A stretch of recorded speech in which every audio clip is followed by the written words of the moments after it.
In this lesson, we take a look at the translucency section of the VrayMtl. Translucency allows you to simulate translucency and subsurface scattering in your shaders, and it can be used to create shaders like realistic plastic, skin, wax, marble in its SSS or subsurface scattering mode, to more complex shaders like honey, caramel, chocolate, jam, ice, and so on in its volumetric mode. You notice it comes with three different nodes: none, volumetric, and SSS or subsurface scattering.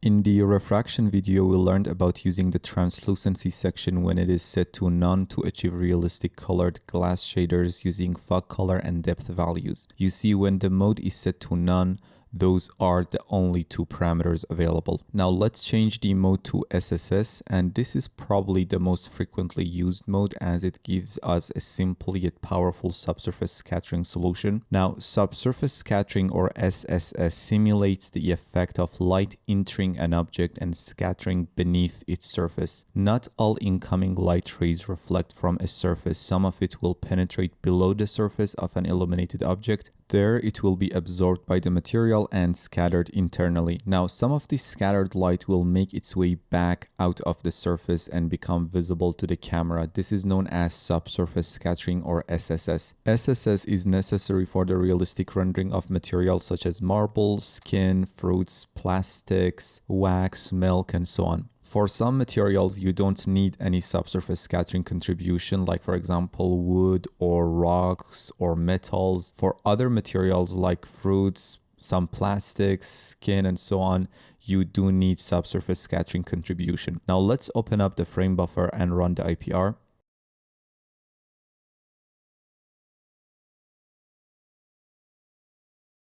If you first started the IPR and then change the translucency mode from none to SSS or volumetric, or you have changed the SSS amount from 1 to 0 or 0 to 1 back, you might have to refresh the IPR to get the correct look. Now, the first parameter you need to be aware of is the SSS amount. It blends between the diffuse component of the material and the SSS component. So at 1, the material has no diffuse contribution and only SSS. If I change the diffuse color to anything else, maybe a bright purple, while SSS amount is set to 1, you notice it won't affect the overall look of the shader at all.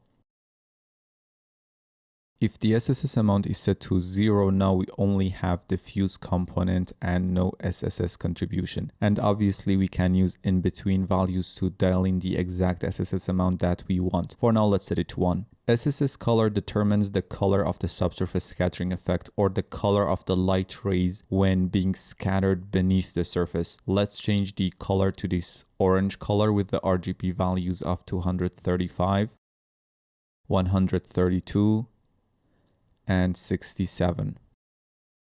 Now, scale or radius controls the strength of the SSS effect in centimeters. Let's try 1, 5, 10, 20. For now, let's set it to around 5. Now, when we increase scale here, we allow the rays to scatter further beneath the object and therefore seeing stronger SSS effect. Increasing the scale can radically change the appearance of the shader from looking like leather at lower values, especially if we have some reflection as well, to marble at higher values. For now, let's set the SSS color to a light gray with the value of 165.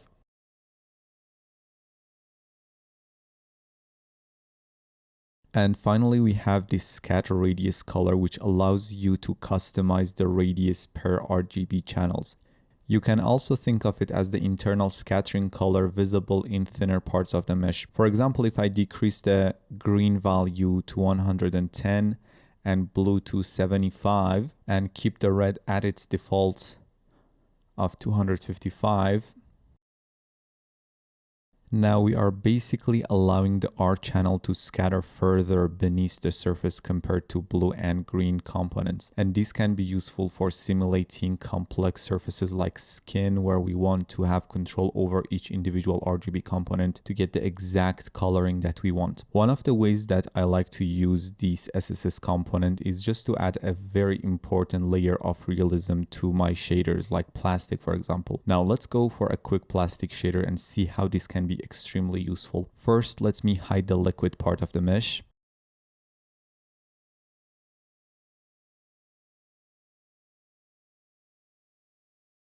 And for now, let me set the SSS amount to 0. Now change the diffuse color to a nice reddish color with the RGB values of 86, 12, and 12. Set the reflection color to white and decrease the glossiness to 0.8. And this is what most people present as a plastic shader. But adding SSS can make the shader come alive and be way more realistic. Let me save it to the history panel so we can compare it later on, and copy the diffuse color to the SSS color and scatter radius colors as well. And increase the SSS amount to around 0.75. Now we are basically mixing the substrate scattering component and the diffuse component, but the substrate scattering component will take up 75% of the final look, and the diffuse component will only be 25%. We might need to refresh the IPR as well. I'm gonna exaggerate the scale value to make it obvious. Let's try something like 15 centimeters. Probably 4 or 5 or even less would be enough, but here for demonstration purposes, let's use something like 15 centimeters. Now let's see what we get. You can immediately notice that it feels more real, softer. For me, SSS simply gives life to shaders, and if we compare it to the previous render without SSS, it becomes more obvious.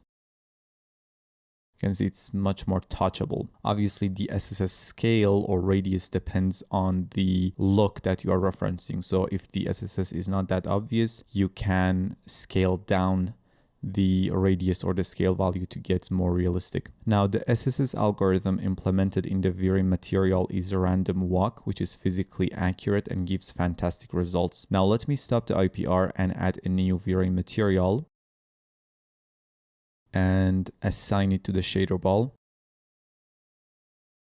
So we can take a look at the volumetric mode in the translucency section.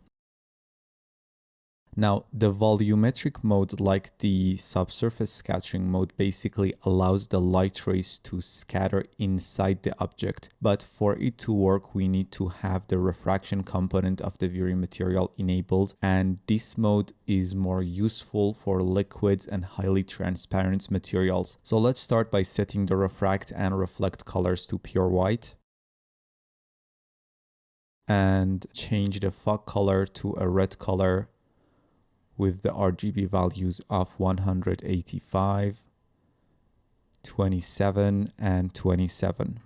If I change the translucency mode to none, we can recall what we learned in the refraction lesson. There we use the fog color to create realistic colored glass and use the depth to control how much we want the defined color or the defined fog color to affect the color of the overall shader. If I change the mode to volumetric and zero out the SSS amount, it gives us a shader that looks exactly like when the mode was set to none. For now, let's set the depth to 2 centimeters. But as soon as I change the SSS amount to 1, we get a totally different result. In this mode, fog color defines the absorption of the shader. You notice we see the defined red color as we go deeper inside the mesh, and its complementary blue color on the surface at thinner parts of the mesh. So what we are saying is that up until that defined 2 centimeters depth inside the mesh absorb the red color, which leaves us with its complementary color, and after that 2 centimeters no longer absorb the defined red color, which leaves us with the red color, right? Now, the lower the depth value, let's try 0.2 centimeters, the more opaque the material will look, and the higher it is, let's try 5. the more transparent the material will look. For now, let's try one. Scatter color, like we discussed, determines the subsurface scattering effect or the color of the light ray when being scattered beneath the surface. Let's try a few on here.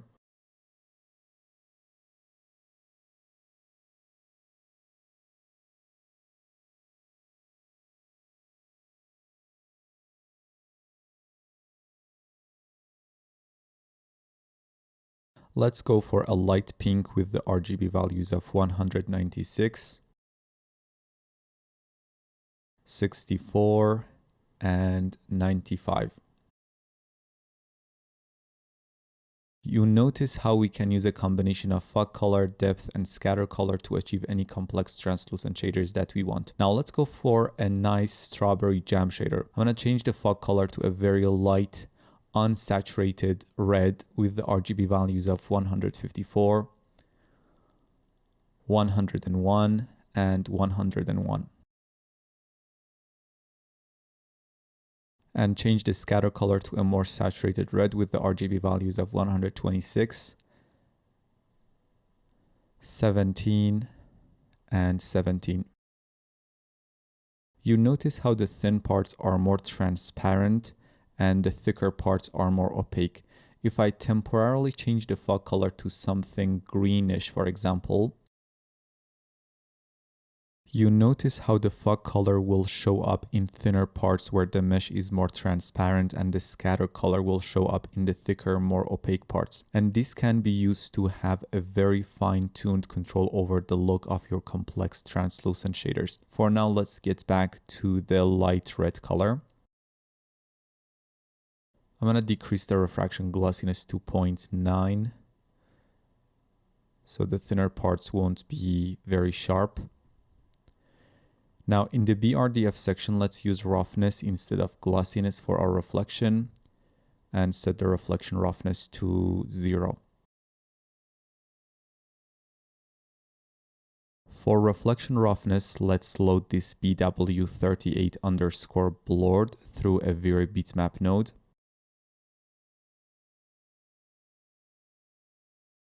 And change its RGB color space to raw as we are in ACES. And this controls a data input, which is reflection roughness.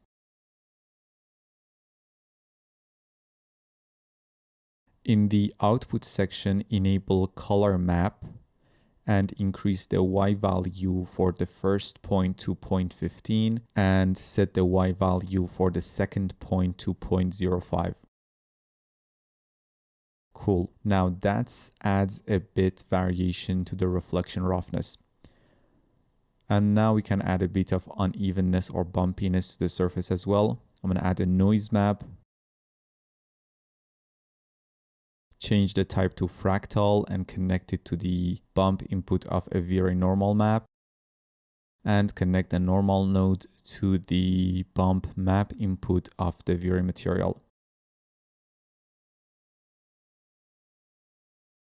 We will talk about bump mapping later on in the course, no worries. Now, to see the size of the noise on my geometry, we can enable isolate selected mode in the frame buffer and select the noise map in the editor. I'm going to probably decrease its size to 2. And now we can exit the isolate selected mode. Now the bump amount is a bit too much, so select the normal node and decrease the bump amount to about 0.15. So that's a nice jam shader. You can make a few shaders on your own. For now, let's go for the final render. I'm just going to stop the IPR. Open up the render settings and let's increase the resolution to 1200 by 1600s. Under the image sampler, decrease the noise threshold to 0.008. As the scene is fairly simple, we don't need to have lower threshold values. In the GI tab, let's go for brute force. Finally, let's add a V-Ray denoiser render element.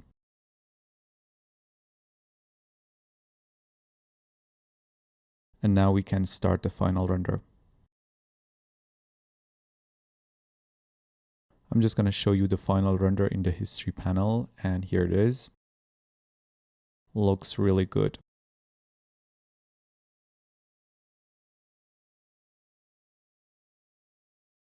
Now let's open up the other scene for this lesson.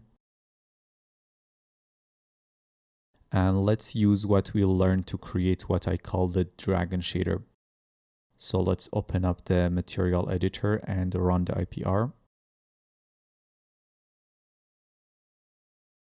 First, let's set the reflection and refraction colors to white and their glassiness 2.7. To make the reflections a bit duller, we can use a darker reflection color or decrease the IR value to around 1.2. Change the translucency mode to volumetric, and for the fog color, I'm going to use a very light pink with the RGB values of 227, 166, and 190. Now, if I just use a darker shade of gray as the scatter color, we can see the effect a bit better. I'm just gonna add a bit of bluish tint to it so we can get some nice, basically SSS color. The exact RGB values are 99, 96, and 113.